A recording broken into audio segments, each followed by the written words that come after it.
ದೇಶದ ಜನರಿಗೆ ಪ್ರಧಾನಿ ಮೋದಿಯವರು ಹೊಸ ಕೊಡುಗೆ ನೀಡುತ್ತಾ ಇದ್ದಾರೆ. ಬರೋ ದಿವಸಗಳಲ್ಲಿ ಮಾರ್ಗದರ್ಶನ ಮಾಡುವ ಶಕ್ತಿ ಭಗವಂತ ಅವರಿಗೆ ಕೊಡಲಿ ಎಂದು ಮಾಜಿ ಸಿಎಂ ಬಿಎಸ್ ಯಡಿಯೂರಪ್ಪ ಹೇಳಿದರು.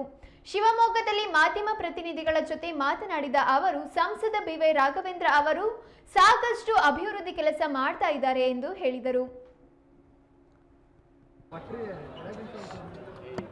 ಸ್ವಾತಂತ್ರ್ಯೋತ್ಸವದ ದಿನ ಹಿಂದೆಂದಿಗಿಂತ ಹೆಚ್ಚು ಹೊತ್ತು ಮಾತನಾಡಿ ಒಂದು ದಾಖಲೆಯನ್ನು ನಿರ್ಮಾಣ ಮಾಡಿ ದೇಶದ ಜನತೆಗೆ ಹೊಸ ಒಂದು ಕೊಡುಗೆಯನ್ನು ನೀಡುವುದರ ಮೂಲಕ ದೇಶದಲ್ಲಿ ಶಾಂತಿ ಸುವ್ಯವಸ್ಥೆ ಕಾಪಾಡೋದಕ್ಕೆ ವಿಶೇಷ ಪ್ರಯತ್ನ ಮಾಡಿದ್ದಾರೆ.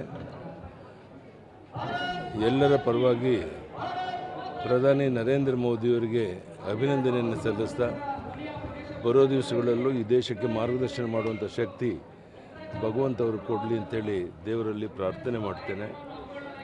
ಇವತ್ತು ಅನೇಕ ಅಭಿವೃದ್ಧಿ ಕಾರ್ಯಗಳ ಬಗ್ಗೆ ಕೆಲಸಗಳು ನಡೀತಾ ಇದೆ. ಅದಕ್ಕಾಗಿ ನಾನು ಶಿವಮೊಗ್ಗಕ್ಕೆ ಬಂದಿದ್ದೆ. ಇಲ್ಲಿ ಎಲ್ಲ ನಮ್ಮ ಮುಖಂಡರ ಜೊತೆ ಸೇರಿ ಇಲ್ಲೇನೇನು ಅಭಿವೃದ್ಧಿ ಕಾರ್ಯ ಆಗಬೇಕು ಅದರ ಕಡೆ ಹೆಚ್ಚು ಗಮನವನ್ನು ಕೊಡುವಂಥ ಪ್ರಯತ್ನ ಮಾಡ್ತಾ ಇದ್ದೇನೆ.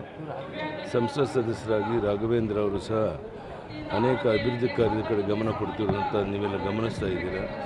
ಇದೆಲ್ಲದರ ಒಂದು ಪರಿಣಾಮ ನಮ್ಮ ಶಿವಮೊಗ್ಗ ಜಿಲ್ಲೆ ಇಡೀ ರಾಜ್ಯದಲ್ಲಿ ಒಂದು ಮಾದರಿ ಜಿಲ್ಲೆಯಾಗಿ ಆಗಬೇಕು ಅಂತ ನಮ್ಮ ಅಪೇಕ್ಷೆ. ಆ ದಿಕ್ಕಿನಲ್ಲಿ ಪ್ರಾಮಾಣಿಕ ಪ್ರಯತ್ನವನ್ನು ನಾವೆಲ್ಲ ಒಟ್ಟಾಗಿ ಸೇರಿ ಮಾಡ್ತೇವೆ ಅಂಥೇಳಿ ಈ ಸಂದರ್ಭದಲ್ಲಿ ಭರವಸೆಯನ್ನು ಕೊಡ್ತಾ ಇದ್ದೇನೆ. ಧನ್ಯವಾದಗಳು. ನಮಸ್ಕಾರ. ಮೋದಿಯವರು ಸ್ವಾತಂತ್ರ್ಯೋತ್ಸವದ ದಿನ ಹಿಂದೆಂದಿಗಿಂತ ಹೆಚ್ಚು ಹೊತ್ತು ಮಾತನಾಡಿ